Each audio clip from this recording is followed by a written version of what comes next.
И така, с вашето разрешение и съгласие, с вашето съгласие и разрешение, искам да ви помоля да направим един малък преглед. От вчера. Бърз, оперативен за тези, които не бяха вчера. Започнаме, естествено, темата нашата, това е съвременният свят и кризата на съвременното семейство. Също, ако говорим само за кризата, всички говорят за криза. И ако ние не предлагаме решение на тази криза, тогава напразно сме се събрали. Ние се опитаме повече да предложим решение. Решението, което не се спуска от някакъв си институт, а решение, което се дава от самият Бог. Този, който създаде семейството, този, който единствената има право и власт над семейството и няма друг, никой право, никаква институция, никаква личност нямат право над семейството. Нямат. Затова е написано, че което Бог съчета, създаде, човек да ни разлъча. Това е заповед. Запомнете го, това е заповед. И всеки, който нарушава тази заповед, той се наказва, бива наказан. Това трябва просто да го помни като закон. Този закон, действително, вече е закон, който забранява. Ние започнахме вчера с една подтема за изгубеният и намереният рай. Когато Бог създаде семейството, Той не го създаде за да се опита това семейство да просъществува. Но като всеки родител или родители, които в семейство, законно семейство, като отново казвам, си имат законни брак, както юридически, така и благословени от служители, от църква, от родители най-вече или преродители, това семейство започна да разсъждава за още нещо, че те не са създадени само за един за друг, а те са създават това семейство и за трети, и за четвърти, и за пети, и за шести. Става въпрос за потомство, за деца. Това, което Бог казва на първото семейство, плодете се, множете се. И това също е заповед Господна. Това е заповед. Плодете се, множете се. Така че кризата в България, с това, че ние сме измиращо население, отново причината е нарушаване на тази заповед. Защото младите хора, млади семейства не искат да раждат. Бабините, дядовците, още от майките, особено през комунизма, ги насърчава. Дъще, ти гледай си кариерата, ще успееш. Синко, ти гледай сега не само кариерата, бизнеса. Гледай, а за останалото ще успееш. Не забелязват как живота отминава, годинките отминават и след това, вече когато почват да мислят за деца, а то вече е много късно. Една малка илюстрация. Вчера седим тъкмо на вечеря, там беседката, и една от внучките, което се казва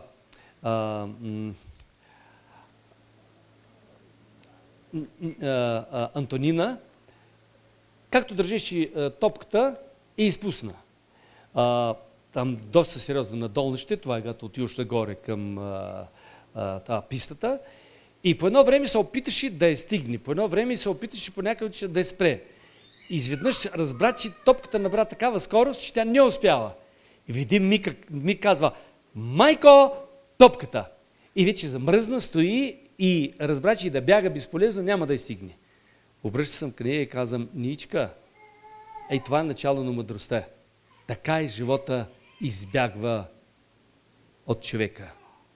Тича напред, опита се да го стигнем, не успяваме. И след това вече почваме да викаме. Обръщаме се към всички институции, помогнете, изпуснах топката.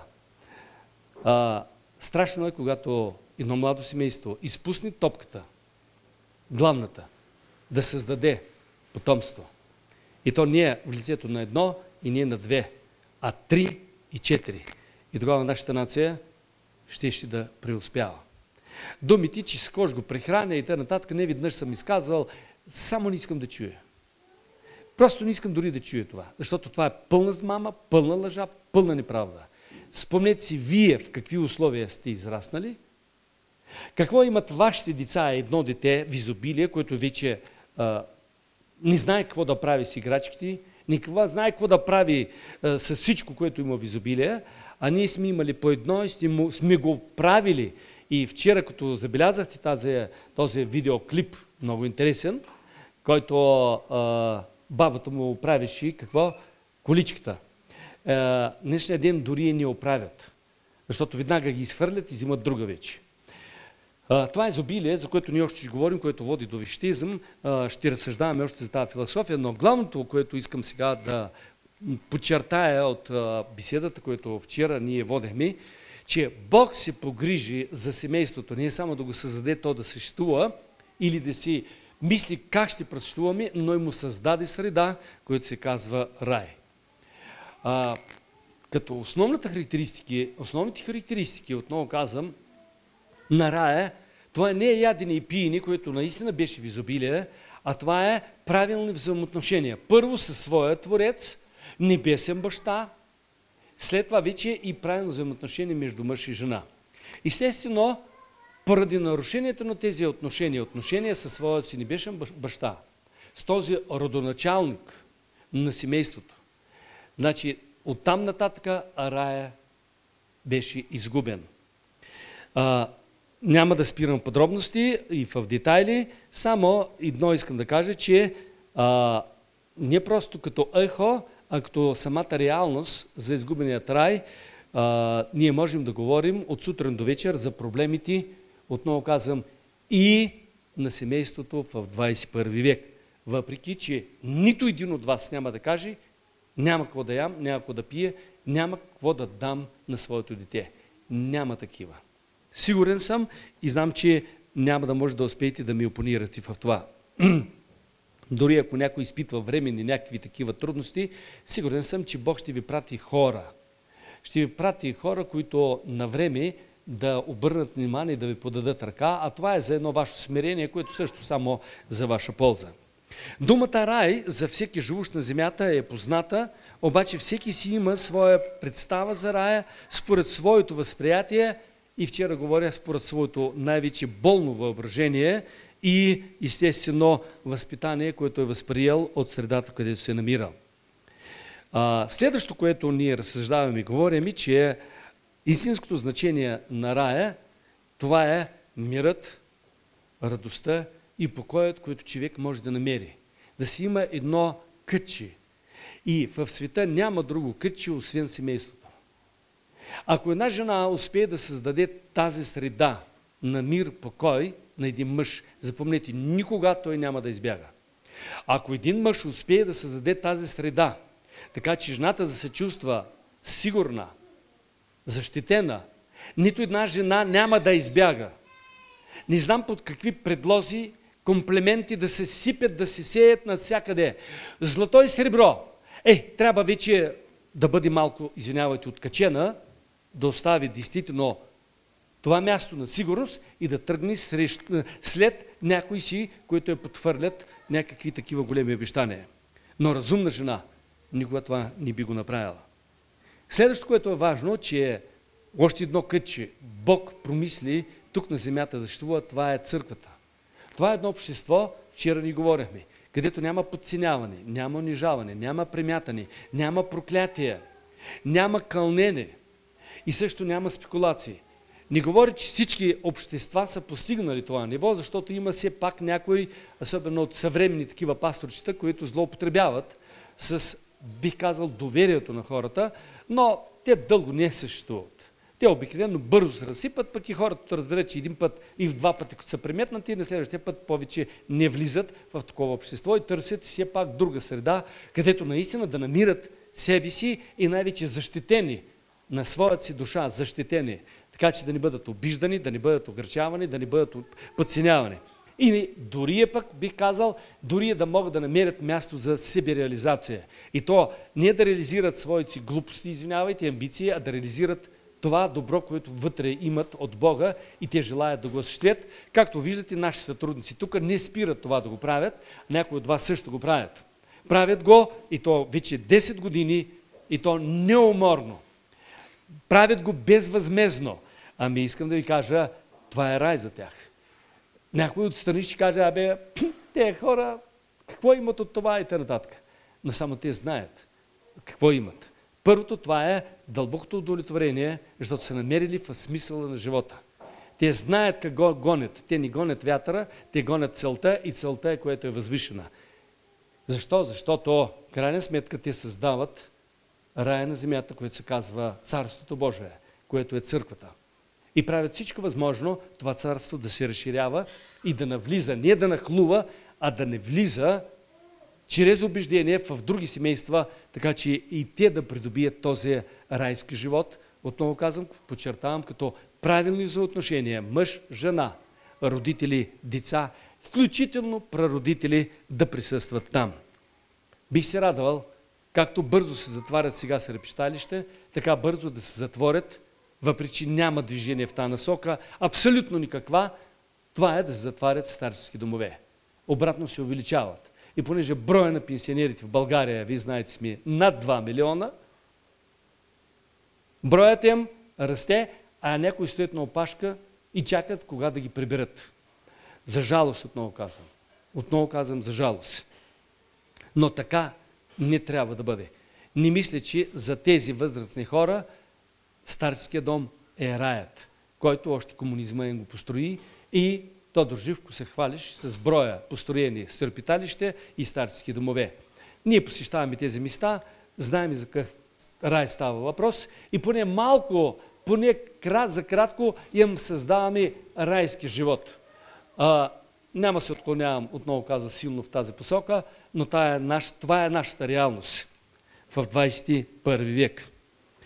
Ние говорим с вас за изгубеният рай, което нищо друго, освен нарушение на отношение. Първо с Бога, нарушение на отношение съпруг-съпруга, родители, деца и естествено прародители. Нарушение също в църквата, като отношение брат с брат, сестра с сестра в вярата. И там врагът именно си прокрадва и промушва своите си пепела и достига своите си цели, като разрушава, отново казвам, Царството Божие. И затова ние трябва сериозно да бдим като християни и постоянно да имаме този щит на вярата и да отразяваме всички тези нажежени стрели, които водят само до поражения. Именно по тази причина Христос дойде да създаде, отново да възсъздаде рая на земята. И затова неговият поздрав ни казва, той здравей, когато се срещате с хората, когато влизаш и дори в град, влизаш и в някакво си общество. Какви бяха неговите думи? Мир вам! Мир вам! Защото света изгуби мира. Няма мир. И тогава Христос дойде именно с този поздрав. И между другото, тогава, когато и след своето възкресение, влиза отново в горница, където бяха събрани учениците, разтревожени, обезпокоени, какво ще бъде, какво ще стане, край, свършила тази епоха, чудесна, щастлива. И той се явява при закрити такива прозорци, врати и първият ти думи, които те чуват: мир вам. Скъпи мои, не си представям, ако само за миг изгубя този мир, който някога Бог ми го подари в сърцето, тогава, когато го търсях повече от злато и то повече от всякакви скъпоценности, защото аз го нямах. Бях 3 години и половина в дълбока депресия, знам какво значи отчаяние, знам какво значи разочарование, знам какво значи равнодушие, знам какво значи нихилизъм, ако говорим с философски такива термини. Знам, всичко е познато. Знам какво значи и определението според Библията духовна тъмнина и духовен мрак. Знам. Знам, когато губиш смисъла на живота и абсолютно на нищо не се радва окото и не искаш да чуеш за нищо, дори хубаво. Това е ужас. И тогава, когато Христос помилва мен и вместо тази тъмнина изля своята светлина и напълни сърцето ми с радост, с мир и ми даде покой, от него момент аз станах един от най-щастливите хора. И ако говорим защо съм щастлив, защото има едно начало. Това е Божият мир, който се всели в сърцето ми. Този мир, който го пазя, не е само за себе си, този мир, който го пазя за семейството си, за моите отношения с съпругата. И дори когато става все пак търкане, както всяко едно семейство, има си, така бих казал, кръстосване на шпаги, на характери, които са още неосветени напълно, трябва да ви кажа, че както тя, така и аз, ние бързаме да си възстановим мирът. Не очакваме, както написано в Библията, дори е слънце да зайде. Така е написано. Да не говорим там за гняв, в гняв да си легнем, сърдити, насупени, да не говорим тук за неговорени с дни, с седмици и т.н. Не, веднага бързаме да се примирим. Естествено, като се поутоложат малко емоциите, все пак състояние на ефект, всеки изпитва. И затова Библията, между другото, написано, като се гневите, не съгрешавайте. Тоест, естествено е човек да се гневи някаква кога справедливо, дори спрямо собствено дете, спрямо собствена желая, собствен мъж, обаче, важното е ние да го контролираме. Важното ние да не се поддаваме и мислите, които идват като производни от гнева, да не ги реализираме, защото някога на нас ни идва, ето какво ще направя, ето какво ще направя, взимаме някога погрешно решение и ако не познаваме вкуса на мирът, ние се подадем и си мислим, че тогава ще се успокоим. Тогава ще придобим мир, когато ще отмъстим на нея, на него, на всички. Обаче това е една пълна лъжа и измама. Колкото повече мстим и въздаваме с зло на злото, повече губим мирът. И от тогава вече се стига дори и до садизъм и до всякакви престъпления, които ние имаме на днешния ден на лице. Така че законите за Царството Божие са много ценни и важни. И думата, отново казвам, мир. Това е толкова необходимо, бих казал, нещо за всяка една душа, за всеки ум, от тези, които присъстват и тези, които по-нататък ще ни слушат. Намереният рай, ние говорихме, това е едно семейство, което е създадено според Божията воля. Когато един мъж измолил от Бога една бъдеща своя съпруга, не любовница, съпруга, жена, което да съответства нему. Когато една жена също си изчакала своят, който наистина ще я разбере, пригърни и ще я сложи тук. И тя тук ще бъде защитена през целия си живот. Дори по-нататък ще ви казвам, знаете ли, че една наистина такава двойка, щастлива двойка, когато взаимно си посветили един на друг, ние говорим, що е семейство, това е осъзнато посвещение и осъзнато приемане на другият, не е просто в главата си, в къла си, а в сърцето си. Искам да ви кажа, че при такова взаимно възприемане един другому и посвещение, тази двойка е щастлива до края на живота, докато смъртта ни ги раздели. Другото, което иска да ви кажа, не познавам родители, които да са намерили закрила в лицето на децата. Чуйте ме, присъствие на мои деца казвам. Закрила. Голяма заблуда, когато една майка казва, мъжът си е мъже, кой му знае, къла му още не съм го. А обаче ще направя всичко възможно да се възпитая така съна, че в него лице ще имам закрила. Пълна лъжа и измама. Или в лицето на дъщерята. Пълна лъжа и измама. По-нататък ще говорим за вещизма и тогава вече пускаме различни такива средства, по някакъв начин да ги манипулираме и да спечелим тази сигурност. Значи запомнете, ще ни превърнат в стока. Чуйте ме, защото отношенията ще се изграждат само за сметка на това какво има и какво дава майка или какво има, какво дава мъжът. Не допускайте такава философия в живота си. Една жена както е написано, доклек смъртта не ги раздели. Тя има своята сигурност само в лицето на мъжа. Запомнете. Един мъж има 100% сигурност, че наистина няма да бъде подведен, няма да бъде изхвърлен, забравен и на легло, когато ще бъде и когато ще бъде немощен само в лицето на своя собствена съпруга. Вярна, за която ще говорим. Останалото всичко трябва да се молим.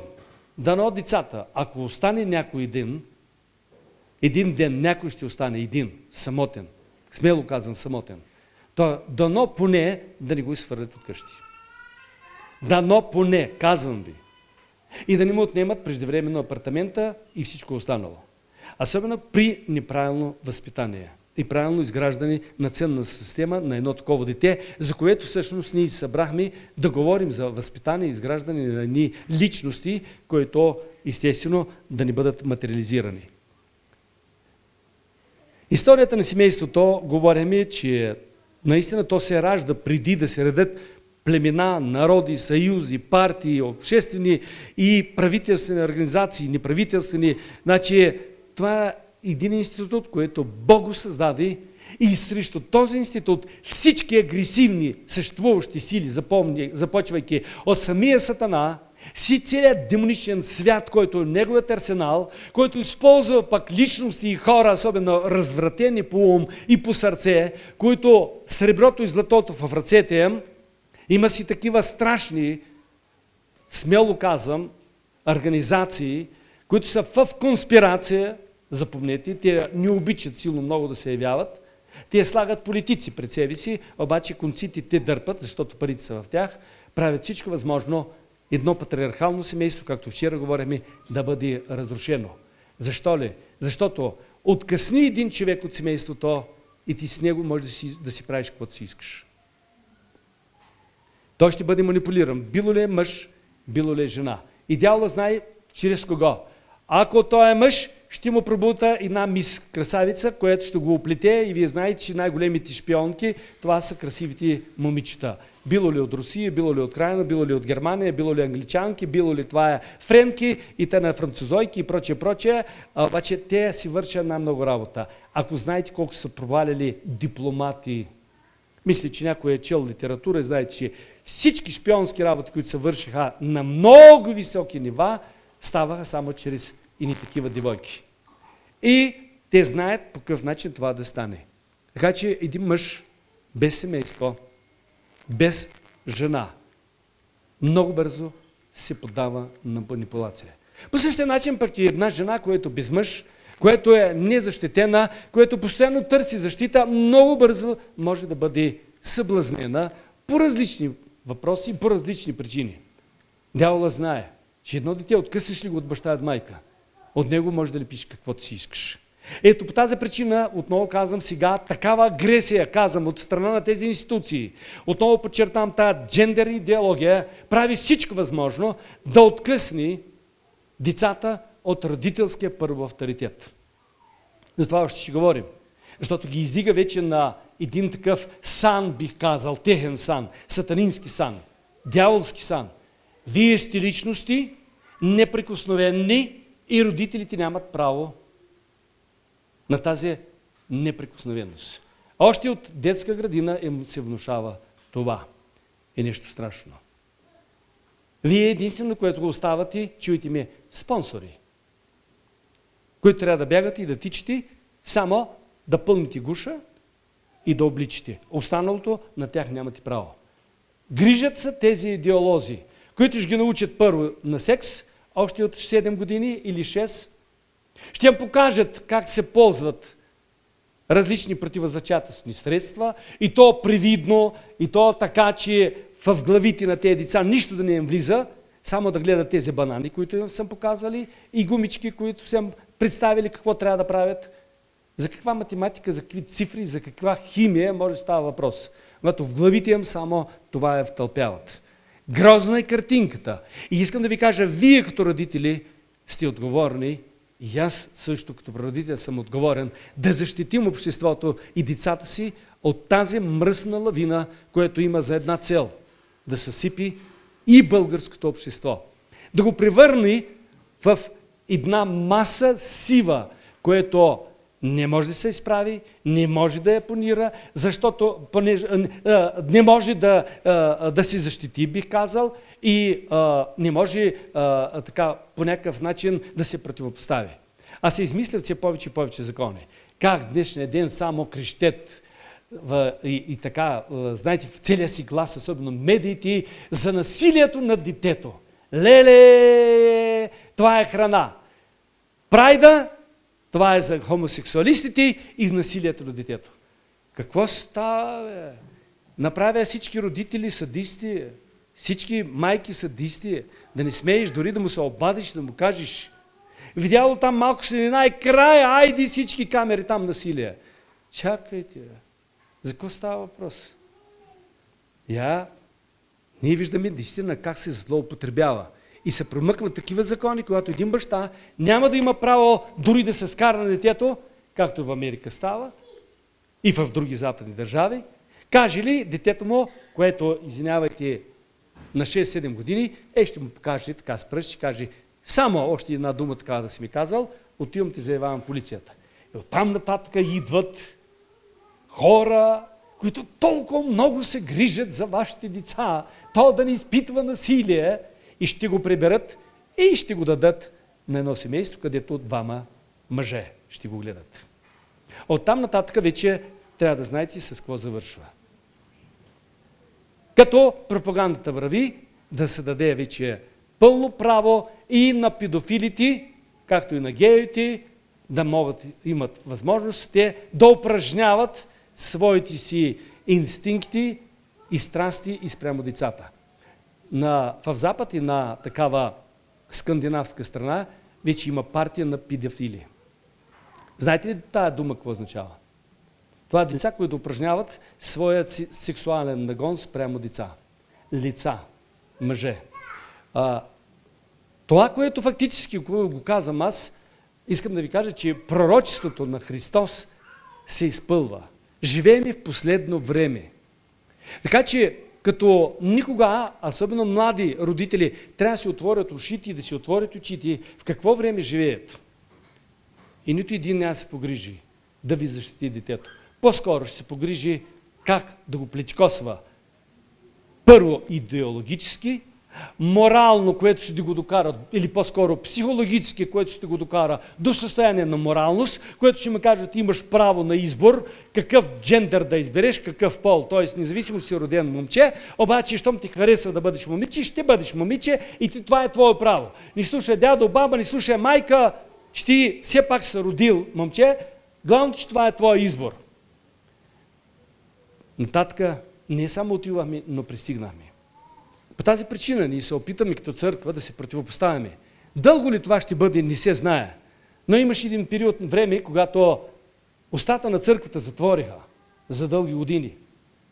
С един катенар, който се казва атеизъм. И сега се берем плодовете. Утре до ден, може би, отново казвам тези възможности, които сега тук, в хотела, където сте поканени, където, отново казвам, църквата ви създала страхотни условия, да слушате, да чувате, да се въоръжавате във всеоръжие Божие, за да умеете да се противопоставите именно на това разрушение на семейството. Някой мисли си, че той си дошъл само да си почини тук, си попие кафенцето и си тръгне, защото толкова са уморени, и то си едно дете. Не го правете това, моля ви. Духовно нараствали закони, за които ние говорихме, това са носещи колони за изграждането на семейството и неговата стабилност и устойчивост. Те са любов, авторитет, творчество, вярност, ответственост, чистота и святост. Трудно се усвояват веднага. Не само като бих казал термини, но по-скоро като представени съвършено от друг ъгъл, защото всичко това лично, което аз съм направил и съм изследвал именно тези теми, това не е целта по някакъв начин да подхраня чувствата и емоциите, особено когато говорим ние за любов, и някой е ощетен от тези емоции, от страна на мъжа, на жената, от страна на децата, като чуе такива едни суперлативи в своя адрес, че аз съм майка и ето такава любов трябва да бъде доказана и та-та-та-та-та. Разбери, дори в стихотворен вид, дори песен да изпее, ще се насити за малко, ще увлажни устните и до там. Любовта, това не е само чувство. И затова съм стигнал до извод, че любовта, това е първо съзнание. Това е един съзнателен акт на приемане, отново казвам, на другият и посвещение себе си на другият. Чувствата са временни и мисля, че нито един не може да ми опонира. Съзнанието си има континиум. Защо? Защото то се формира чрез убеждение. максимално ще се опитам по-малко така психологични термини да употребявам, обаче същността няма да променя на значението на това, което говоря. И специално за съзнанието, чуйте ме. Съзнанието се формира с години, чрез възпитание, чрез убеждение. Именно ние някога казвам, това е съзнателен човек. С този термин ние говорим, това е една личност, на когото можеш да се довериш, нали така? На когото можеш да разчиташ. И няма кой да се съмняваш. Наистина, трябва да му обърнеш внимание и си заслужава дори да кажем, да го приемеш на работа. Съзнателен човек. Съзнанието, запомнете си, има континуум до момента, докато не се промени ценностната система в него. И то отново чрез убеждение. И по тази причина ни трябва да си пестим времето, за да формираме съзнание, подчертавам още веднъж, в нашите деца, да формираме правилно съзнание. А това означава да изграждаме в тях едни понятийни схеми. Всеки един от нас има в своят си ум, разум, малко се отклонявам, но това е необходимо и полезно, понятийни схеми в своят си ум. Това е понятие, примерно, що е България, що е да бъда българин. И не само разказвам стихотворения, аз съм българче, но и осъзнавам, що е значи да съм българин. Понятийната схема формира една личност, която в последствие, в съответствие на тези схеми, те не са едни, не са две, не са три, те са много, защото ние сме в една сфера, където има доста много аспекти, с които ние наистина постоянно комуникираме, сфери на живота, започвайки, отново казвам, семейство, общество, училище, работа и т.н. Ние изграждаме тези отношения и също действаме в съответствие с тези понятийни схеми, които ги имаме. Там включва се и образование, там включва и също възпитание. И с това, в съответствие на това, каква е нашата тази понятийна схема, ние изграждаме и отношение, и поведение. Един малък пример. Понятийна схема. Малкичка, но твърда. Почваш да говориш за Бог. Не ми казва, аз знам. Баба ми е казала. Страхотна схема, нали така? Аз знам, аз съм християнин, аз съм приел още от дядо и баба. И като почваш да разкриваш тази схема, знаете, като едно чипче, да видиш съдържанието. Колко там има гигабайта, извините за такива и технически такива термини, които употребявам, 2 думи, повече няма нищо. Празно. Представете си да ви подарят един диск, където 2 думи и край. И ви го подаряват на рождения ден и казват, ето моят диск от мен, примерно с едно хубаво пожелание. И там 2 думи.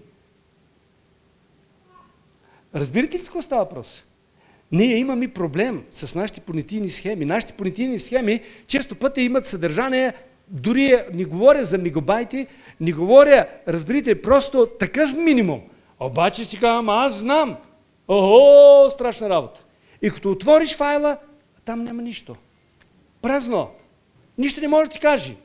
И като почнеш да го убеждаваш, така, остави ме на мене, аз знам и край. И така знаем защо да бъдеш мъж, същите файлове. Разбирате, сега ако накарам, дори тук някой присъстващи, напишете едно съчинение, що да бъдеш мъж, колко страници ще бъдат написани? Колко страници ще напишем под точка истинското мъжество? Мъжественост. Колко? Колко имаме? Отново казвам, страници написани. Тогава въпросът ми е, тогава, що ни си кажем, чакай, аз имам нужда нещо да науча. В тази понятийна схема за един истински мъж, чуйте ме, това е схема, понятийна схема. Колко имам там записано? И колкото аз имам записано, толкова ще предам и на детето си.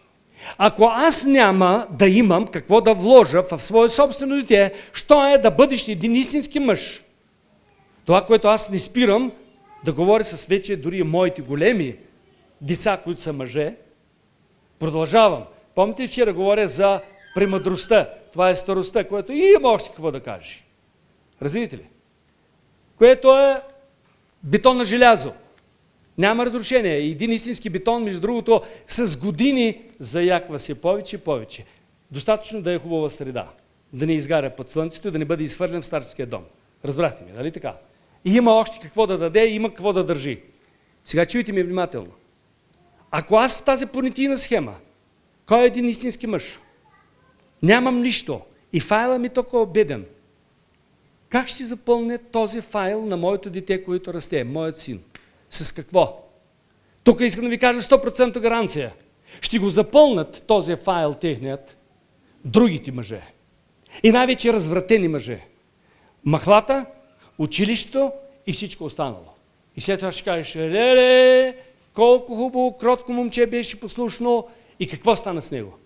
Ами защото то придоби друга понятийна схема, тя е запълнена от други. Други го наставя, го научиха и не очаквай. А тези другите правят всичко възможно то да се противопостави първо на теб като баща. Сега разбираме ли колко всичко сериозно? Помните ли вчера сутринта ви говорях Моисей, който песен написана, помните ли? И каза, слушай небе, слушай земя, и аз ще говоря. И учението ми ще бъде какво? Като роса, като дъжд. Ето това е библейска истина за формиране на едно съзнание, на едни понятийни схеми, извинявай, че употребявам все пак от когнитивната психология, именно тези термини, които са необходими. Да може, отново казвам, да пробие дори до възрастните, които някой дреми тук, не всички, и когато си казва, ти ли ще ме учиш, аз всичко знам. Не е вярно. Поне сега малко откръцни своят си ум и запълни, сложи още една схемичка, която не си познавал и не знаеш, а има нужда да разпознаеш, а и на други да послужиш. И така, любовта, това е сформирано съзнание. Чувате ли ме? Това е схема понятийна. И зависи от това. Каква схема вие ще изградите сега в, отново казвам, файла на вашия син. Така той ще ви обича до края на живота. Зависи от това, каква схема ще изградите в лицето, отново казвам, на своята собствена съпруга. Така тя ще ви обича до края на живота. Защо ли? Защото когато говорим за една обич между мъж и жена, запомнете, за истинската обич, знаете каква е? Тогава, когато един мъж продължава да възпитава и да изгражда своя собствена жена. Чуйте ме и не се обиждайте, жени. Казвам и се обръщам към мъжете, особено млади. Ние носим отговорност още за собствените жени, вече като свещеници, ако говорим за християни, които носим отговорност, както Бог поставил Адам пред отговорност, че той е отговорен за Ева. И с това той му каза, не еш. Не казва, не еште, не яш от плода на доброто и злото. И Адам, този, който каже, спри, не пипай. Той изпусна този момент. И рухна. Човешкият род. Рухна. Ние носим тази отговорност. Да доизграждаме нашите жени. На моите синове, на всички съм казал, както ще се довъзпитаеш, такава ще се имаш. Чувате ли ме? Защото това беше моя принцип. Между другото, съпругата ми е по-голяма от мен на 4 години и половина. Независимо от това, аз се ангажирах. На 3 ли? Добре. Аз не срамувам от това. И дори да е на 6, няма значение. Главното е едно. Аз се осъзнах, че има нужда още, въпреки че е по-голяма от мен, и кака, обаче има нужда, колко да дялкам и колко да възпитавам. От това тя не се страхува също да го каже, аз го казвам. Но това не означава, че тя не е повлияла върху мен. Искам да ви кажа, че много.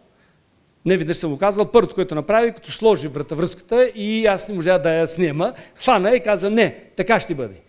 Завладя ситуацията, починих се и това не е на схема вече.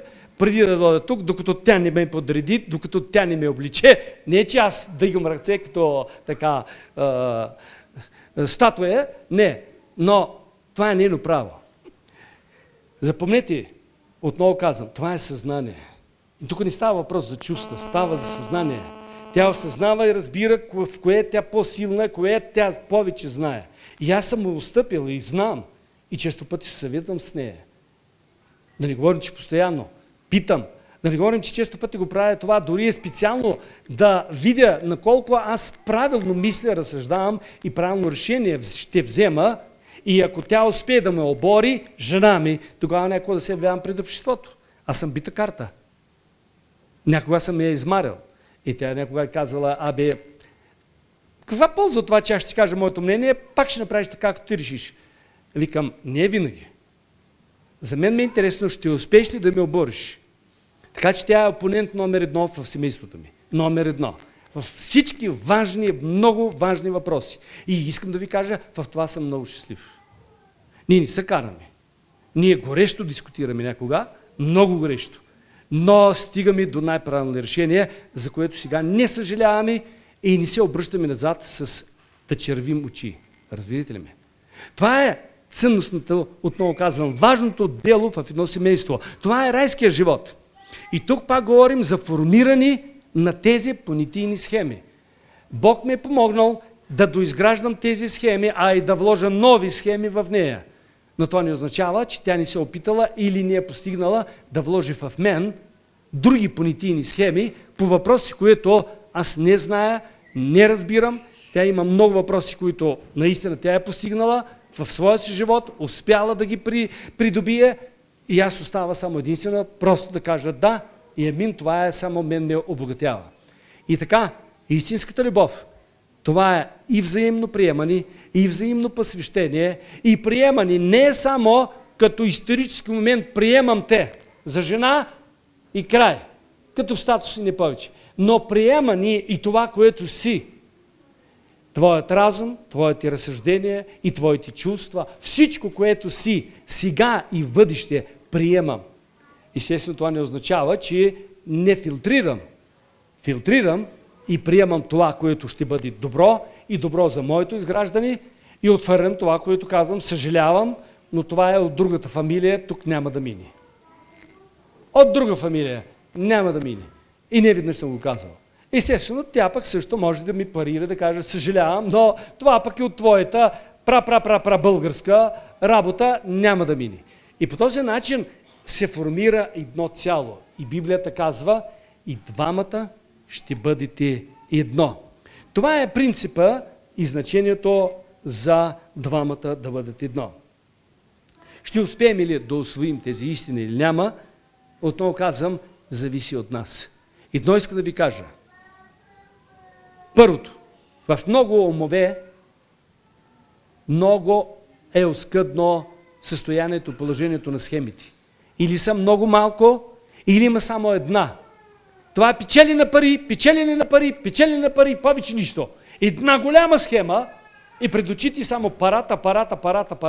Другите пък удоволствието. Трети, кариерата. И друга схема няма. Седнеш ли на кафе, само за едно говорят. За друго не го пипай, защото други схеми няма. Естествено ще ти е скучно с такъв човек. А да не говорим пък, да почнем да говорим за Бога, за църква и т.н. Там пък изобщо не пипай, защото е празно. Там изобщо и фалови няма, всичко е изтрито от времето на комунизма. И така, следващото, което искам да кажа, важно, ние говорим, че и миналия път любовта на мъжа към жената се измерва с неговата готовност. Това е пак отново казвам, не е просто въпрос на подвиг, на героизъм, на патриотизм някакъв, а по-скоро съзнание кой е до мен и кой е той. Или кой е в мен. Той е готов да умре за нея. Най-голямото щастие за една жена да има такъв верен мъж. Става ли въпрос тук за жената и за измерването на нейната любов към мъжа си, че готова ли тя да умре? О, не! Ще бъде много унизително. Никакъв случай. Дори да бъде министър на отбраната, пак не би желал тя да слага глава за мъжете в България. Друго се е дело, че жената е дадено да служи на мъжа, както е написано. Измерва се тази любов на жената към мъжа, готова ли да му служи до края на живота. Когато е здрав, когато носи пари и когато не носи. Когато е красив и когато ще се случи нещо, някакви вид травми, случаи, всички става, всякакво стави, особено с мъжете, могат да бъдат усъкатени без крак, без ръка, без очи и какво ли ще става. Готова ли тя да го носи до края на живота? А тя може. Готова ли е да му служи? И ако имаме такава до себе си и в себе си, искам да ви кажа, мъже, най-сме щастливи. А ако има такива пък красавици, които само гледат да ти използват, и ти вземат паричките, още отдават любов, обаче отдават тялото си, но не е любовта си и не е и чувствата си, само ти измъкнат портмонето, Искам да ви кажа, че такава никога няма да служи на никома. Ще те натири и ще те изхвърли в момента, когато ще свършат вече паричките, сметката, която ще изпразни, от него момент натирен си, шъп и свършил си. И тя ще търси вече друг. Пак отново да му отнеми, но не и да му служи и да даде. Това не е любов, това е използвачество и не дай си Боже някой се подведе да тръгне по този път. Родителската обич към децата. Родителската обич към децата, това е посвещение на себе си, запомнете личното си време, част от живота си на децата. Истинската обич се измерва не с купени дрехи, апартаменти, коли, а в създаването на правилни, забележете, роднински отношения, които трябва да укрепват и да влияят позитивно при формирането на тази личност, на това дете.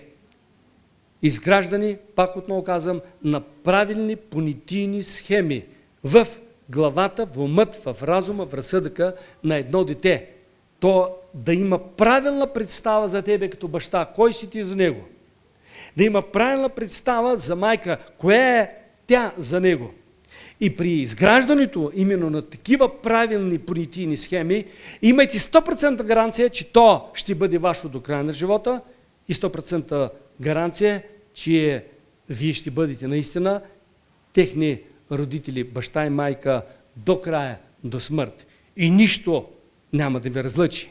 Както Бог казва, че никой не може и няма право да разлъчи мъжа и жената, по същия начин, само при едно условие, правилно формирани, отново казвам, на понятийните схеми на едно дете или на двама, или на трима, колкото ги имате, понятийна схема, кой си ти за него, само това, отново казвам, ще бъде един истински защитен механизъм, извинявайте пак за такъв психологически термин, така че никой в света нищо също да не успее да ви раздели.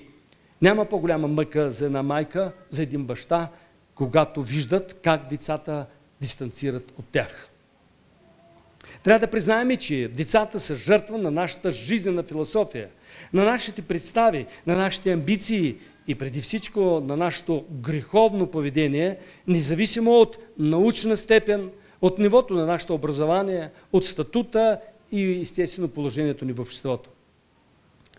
Трябва да признаем също, че нашата зла природа се проявява в нашето поведение, като ни контролира и ни бута към все по-големи престъпления срещу човека. И то сътворен от Бога според Неговият образ и Неговото подобие. И това е този Бог, който не се срамува да се нарече Бог на сираци и на вдовици. В книга Псалмите, 6 глава, 67 псалм, 6 стих четем: Той е баща на сираци и съдия на вдовици. Той е Бог в святото си жилище. Нито един езически Бог не се нарича Бог на слаби, на немощни, на беззащитни. Само библейския Бог, християнския Бог не се срамува и не се страхува от това, че неговото достоинство ще падне в очите пред всички хора, цялата вселена, и той ще си изгуби своята слава и своята сила и своето всемогъщество и признание, защото се назовава Бог на сираци и вдовици. Дайте ми един Бог от всички езически богове, който е да застанал на защита на сираци, на вдовици, на слаби, на немощни и да се назове техен Бог. Няма да намерите. Затова отново ние се връщаме към думата Бог е любов. Той обича. Не защото имаш, но защото ти си Негов. Онтологично Негов, сътворен от Него. Остава само и духовно, нравствено да станеш Негов чрез приемане в сърцето си. Любовта към децата се изразява в посвещение на тях и то посвещение на своето, пак казвам, време и целия си живот. И важно, което ние трябва да помним, че дори Плутарх, един от философите, казва: може ли да се полее глина и да се очаква тя да стане тухла? Аз не мога да разбера какви тухли носят в главите си много родители, които си мислят, че детето ще порасне и само по себе си ще разбере. Няма такова да стане. Няма да бъде. Ако вие ще поливате само материално, другите ще поливат пък нравствено или бих казал така, като учение мътно, с мътни думи, безнравствени и ще продължават да формират тази личност, което в свое време първо, което ще направи, ще се противопостави срещу вас. Вещизъм. Знае ли някой това определение какво е? Като философско понятие. Как? Да робуваш. Съвършено правилно. Не знам откъде дойде. Поради каква причина, но в България тази философия е доста развита. И между другото това е и през комунизма, а сега пък още по-страшно. Какво се твори в детски градини, където децата влизат с планшети, с такива телефони, които възрастните никога не могат да си помечтаят. Да не говорим в училищата какво става. Но това е излишно сега да изпадам за тези статистики, за всички тези явления, които вие повече се сблъскате от мен. Висшизма, това е прекален интерес, дори пристрастеност към вещите. И то, забележете, с цел тяхно притежаване. Но най-страшното, че това всичко става за сметка на духовно-нравствените интереси. Духовно-нравствените интереси. Или по-скоро ценности. Тук дори Балзак дава едно интересно в един от своят си роман за висшизма, интересни такива моменти, ще цитирам, като той открива естетическите свойства на вещите и най-вече на златото и парите. За това общество той ги критикуваше, а то си не променило, обратно още се засилило, които поставили до човека показват как той се променя и придобива техните свойства. Чрез принципа висшизъм Балзак показва как в стока се превръща всичко.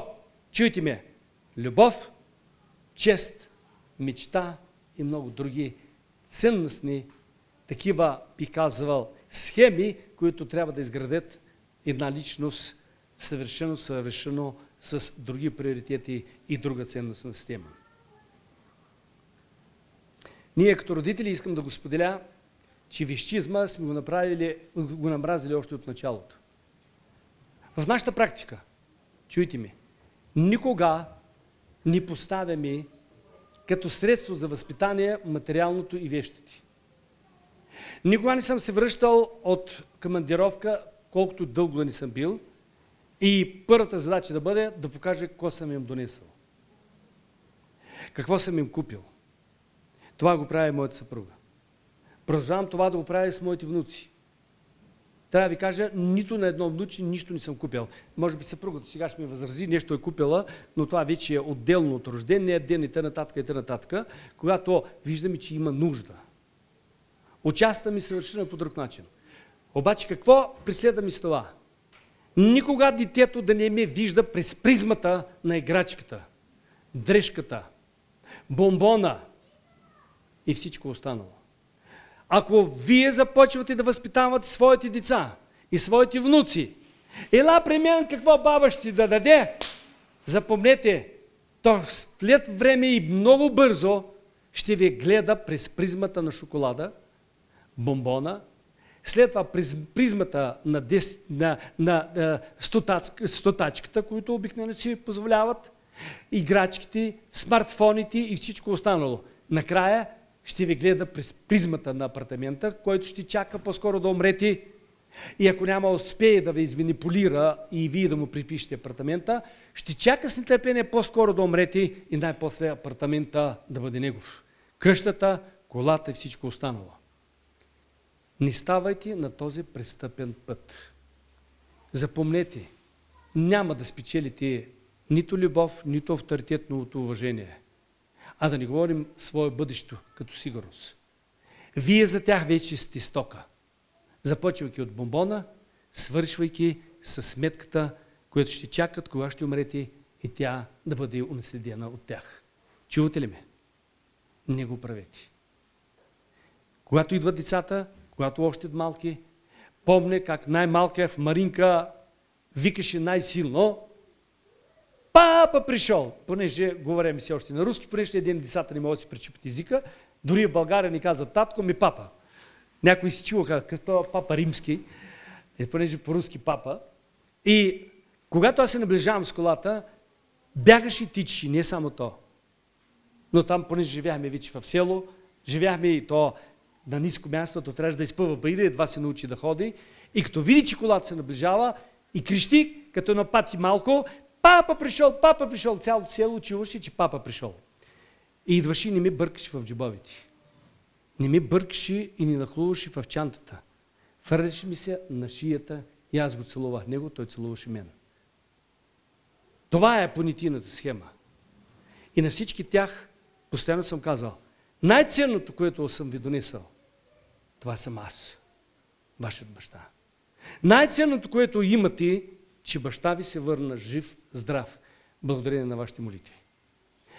Някога съм правил след няколко дни, вадя куфарите и изненадващо, когато да са ангажирани, може би правят нещо и така отивам и имам поднасям това, което съм им купил. Защото все пак и аз купувам и продължавам да го правя. Това е правилното отношение. Аз тук в България виждам коренно различно. Ей, лавиш, какво ти купих? Я пръкни ми в джоба. Я сега пръкни тук. А извади портмонето. А оттам нататък казват, имах пари, какво стана? Нима сина ми вече ги изял. И става. Оттам нататък наркоманията и всичко останало, не искам дори да говоря какви са последствията. Мисля, че няма нужда повече да ви убеждавам за правилно изграждане и възпитание на деца и на внуци. Баби, знам колко сте ревниви. И дядовци също. По някакъв начин да ни изостанете от майките, особено от снахата, от татковците, все пак и вие сте голямата работа, особено като сте шеф и имате откъде какво да дадете и често пъти си конкурирате с младите, все пак внучето да ме обича или внукът да ви запомни добрият дядо. Ай сега днес ще бутна едно, утре друго ще му пробутна, трето, ела виж да има дядо, виж кого. Не го правите това престъпление, моля ви се. Обратно искам да кажа, отворете тази схема, седните с него и научите го на добро. Покажите му, що е зло и що е добро. Нали така? Ще бъдеш атрактивна дама. Винаги ще бъдеш отпред, така ли? Обича камерата, Харесва лекциите. Ясно. Ето виж, иска тук е край. Браво! Тук сме, добре. И сега чуйте ми какво ще ви кажа. Дядовци, това е премъдростта. Да седнеш с внучето, да го научиш, да го възпитаваш, да помогнеш на родителите как то да слуша, да се покорява, да се смирява, да се кротва. Това е най-голямото богатство. Баби ни по същия начин. Ние съм конкурираш с майката. Не па да кажеш, остави я, тя не разбира, ела баба, аз ще дам. Или, не казвай на майка, че ти дада за преден път шоколад. Когато идват и нашите, ни посещават отгоре отдолу. Когато искат бомбони, казвам, разреши ли ти майка? И запъчват, ама там вчера още нещо, отива попитай. Излиза, отива, пита, каза, да, майка, разреши. Добре, викам, ще проверя. Добре, сега един бомбон взимай. Ако знаете колко случаи съм чувал и слушвал във връзка с разрушение в едно семейство и как много такива прародители разрушават млади семейства, като привикват децата и казват, да ни казваш на майка си, да ни казваш баща си. И го купуват. Купуват го като стока, с пари, с вещи и си мислят, че ще бъдат голямата работа и този внук или тази внучка ще ги отгледа по-нататък. Глупости. Ще им вземе и последното. А да не говори, ще ги прибие в един момент и живота ще им отнеме преждевременно. Ще ги смажи, само ако тя откаже да даде последната си пенсия. Това, което имаме като факти. И така, мисля, че достатъчно беше и до тук сме с любовта. Естествено, това е една обширна тема, не можем да разкрием напълно. Моята задача беше да изявя негативите и да предложа това позитивното, което ще завърша с едно. Ако Бог е любов, с какво се измерва неговата любов към човека? Отговарям. Така възлюби Бог света, Йоанна 3,16. че не взе от света най-хубавия човек, най-хубавата нация, най-хубавото общество, най-добрите хора, най-добрите синове, най-добрите дъщери и си ги взе за себе си. Няма такова нещо. Да сте чели такъв стих или да си чули? Има обратно. Отдаде сина си. Не взе, а отдаде сина си. Така че никой да не погине. И вие в това число. Но да има вечен живот. Ето от този Бог се учим да обичаме. Но този Бог се учим и да бъдем истински мъже, да обичаме, да даваме, а не да вземаме. От този Бог трябва да се учи една майка да обича. Отново казвам, да дава, а не да взема. Нека Бог с това да ни благослови и да ни помогне, че имаме един образец, който не е отменен, който не се е променил и който не само показал образец и пример, но който и продължава да излъчва тази любов, да я налива във всяко едно съзнание сърце. Само стига това сърце да го поиска. Амин. Джендерна идеология днес се прокарва в много страни, не само теоретически, но и на практика, чрез новите закони. Трябва не само да имаме представа за тази идеология, но и да подготвим нашите деца, да направим една духовна имунизация, за да могат те да се противопоставят на тази вълна, независимо от законите, които са насочени срещу нас и срещу нашите убеждения. Ние не драматизираме, но трябва предварително да успеем да направим нещо от своя страна, за да подготвим и да направим профилактика на нашите деца. Защото, както е известно, по-добре е болестта да се предотврати, отколкото после да се лекува. Християнството е заплаха за света на демоничния свят. Християните имат сила, не някаква методика или тренинги, но сила на Божието царство, което те притежават. Християните са голяма заплаха, но силата им се проявява не чрез политика или някакви други лостове, които те използват срещу злото, а чрез Божието Слово, чрез морал, чрез живот и поведение и най-важно, чрез духа. Духът не може да бъде сломен. Той не се огъва, не се поддава, твърдо показвайки на околните по какъв начин човек трябва да живее тук, на тази земя. Той е пример и образец за правилно поведение в живота, което се потвърждава от думите на Христос. Вие сте светлината на света. Нека си спомним за Моисей. Той не беше само пророк, не само водач на израелския народ, но и учител и наставник. Той бодрствуваше над народа ден и нощ, поучаваше и наставляваше, беше им съдия. Днес бащите трябва да вземат ролята на Моисей в семействата, за да защитят своите семейства и своите деца. Няма институции, които да защитят вашите деца. Обратно, създават се такива, които ще правят всичко възможно да унищожат вашите семейства. Когато Моисей изведе своя народ, той казва: внимавай, небе, аз ще говоря и слушай, земя, думите на устата ми. Второзаконие 32:1. Слушай, баща, защото ти отговаряш за цялото си семейство, за жената, за децата и за своя народ. Както капитанът отговаря за целия кораб, така и бащата отговаря за своето семейство.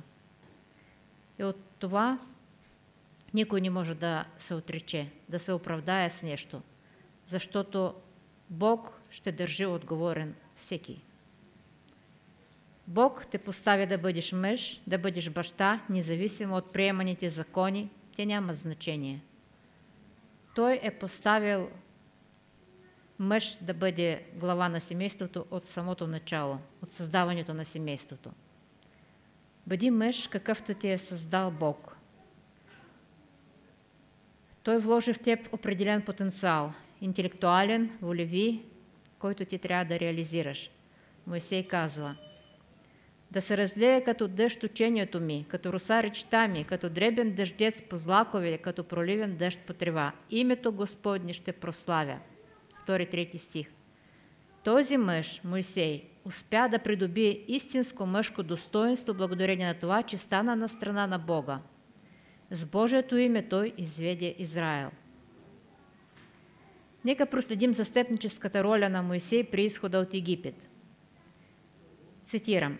А синовете Израилеви се разплодиха и намножиха, нараснаха и се усилиха извънредно, тъй че оная земя се напълни от тях. И възцари се в Египет нов цар, който не знаеше Иосифа, и рече на народа си: ето, родът на синовете Израилеви е многоброен и посилен от нас. Да измъдруваме нещо против тях. Изход 1.7.9.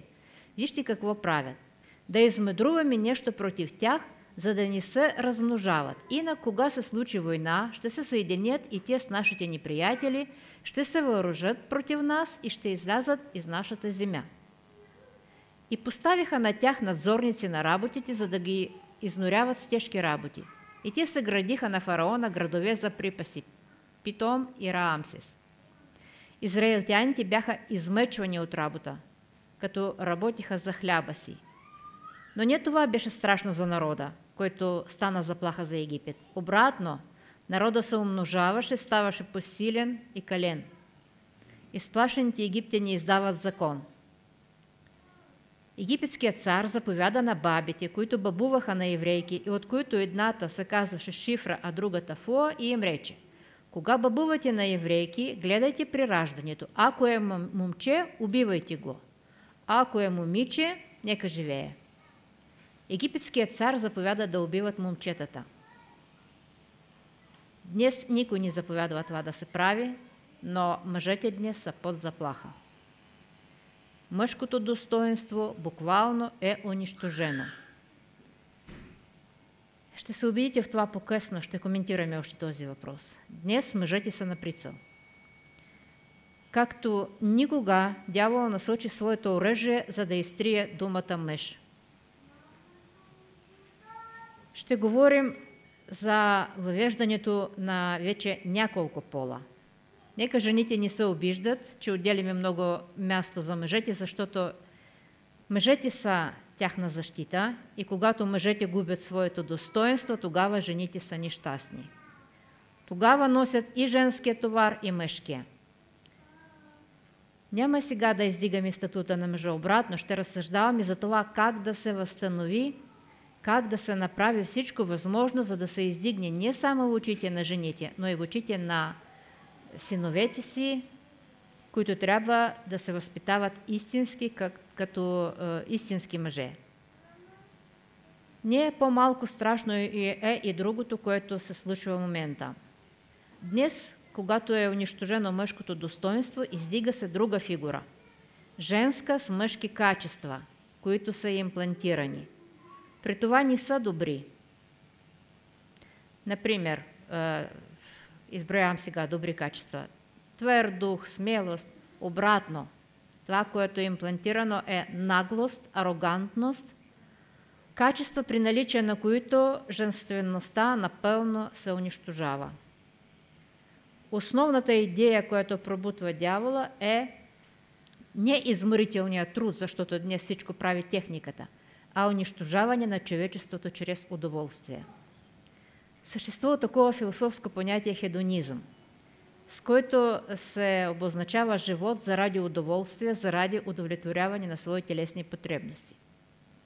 През тинейджърски период, когато започва полово съзряване, когато хормоните казват своята дума, когато организмът се пробужда като бурна река, момчето или момичето не може да го управлява и тези учители, съвременни жреци, въвеждат закон. Дайте им свобода да вземат всичко от живота, освободете, разкрепостете. Издигат лозунг. Не е важно кой си, важно е какво правиш. Естествено става дума за удоволствие. Ние не можем да спрем разпространяването на тази идеология нито чрез демонстрации, нито чрез протести, но можем да кажем на своите деца: слушай, синко, слушай, дъщи, какво ще ти кажа. Ще случва така и така. Ще се случва така и така. Ако в съзнанието на детето прониква Божието Слово, ако ще бъде вложено в него, то ще може да се противопостави, а това означава, че ще можем да запазим своите деца. Нека да се съсредоточим върху това, което за нас трябва да бъде Божието всеоръжие, за да преодолеем в злия ден, да победим, както казва апостол Павел, да устоим и да помогнем на нашите деца и на нашите семейства. Ние сме заплаха за тази идеология, защото истината е на нашата страна. Това още повече трябва да ни мотивира да се сплотим, за да тази машина да няма успех. Джендерната идеология планира да създаде нов човек, който притежава наред с други свободи и свободата да избира своя собствен пол, джендер, и сексуална ориентация, т.е. право да решава дали да бъде мъж или жена, хетеро или хомосексуален, бисексуален или транссексуален. Всеки от тези джендери трябва да бъде приет от обществото. Фасадата на тази нова идеология е равенство, в кавички, на мъжа и жената. А зад фасадата се крие всеобща атака срещу нравствени норми, която се дължи на западната култура. Теорията за джендера е възникнала през 60-те години на миналия век. Теоретиците на джендера започнаха да различават биологичния пол, женски или мъжки, от социалния пол, който човек може сам да си избере, т.е. джендер е съвкупност от психически и социални качества, поведение и отношения, които се изграждат в резултат на влияние на културата и обществото. Цитирам: джендерна идентичност е осъзнаване на индивида на своя полова принадлежност, чрез субективна оценка на полова роля, която се проявява в единство на полово съзнание и поведение. Тоест, каквото си намисли, каквото си избере, както осъзнава себе си, това е неговия пол. Съгласно тази теория, хората в обществото трябва да се различават не по биологичния пол, а по социалния. Идеолозите на джендера твърдят, че биологичният пол може да не съвпада с социалния. Биологичният пол, т.е. мъжки или женски, повече не трябва да бъде разпознавателен критерий, тъй като това ще се счита за дискриминация въз основа сексуална ориентация и джендерна идентичност. Т.е. да се наричаш мъж и просто жена, или да кажеш, че си женски или мъжки пол, това вече е дискриминация относно тези, които са си избрали някакъв джендер. Налагане на джендерна перспектива се засилва от феминистки и лесбийски неправителствени организации на Световна конференция за положението на жените, проведена в Пекин през 1995 година. Тези хора осъзнаха, че социалната промяна не е възможна без промяна на речника и успяха да заменят думата пол, в смисъл на полова характеристика, с думата джендер. Скоро следва Пекинската платформа за действия и тя е преобразена в закон. Известно време след Амстердамския договор 1990 година и Харта на Европейския съюз за основни човешки права, подписана в Ница 2000 година, актуализация на джендерно измерение става задължително изискване, което се подкрепя от колосални финансови ресурси. И сега този отказ, който прочетох вчера. В немски университети днес има 29 института на джендерни изследвания, за джендерни изследвания. Бързо развиващ се пазар, който отбелязва значителен ръст. Изследванията на джендерно измерение са добре разработени в хуманитарни катедри и се разпространяват в близки до тях сфери. Целта им да примахнат патриархално и хетеронормативно съдържание на образованието. Студентите твърдят, че усвояването на джендерна перспектива става фактор за успешно вземане на изпити и ръст в кариера. Както беше едно време, ако си комсомолец и комунист, навсякъде имаш зелена светлина, а ако не, бият те от всякъде. Ако си атеист, ще направиш кариера, ако не, ще копаеш или ще станеш тракторист или шофьор.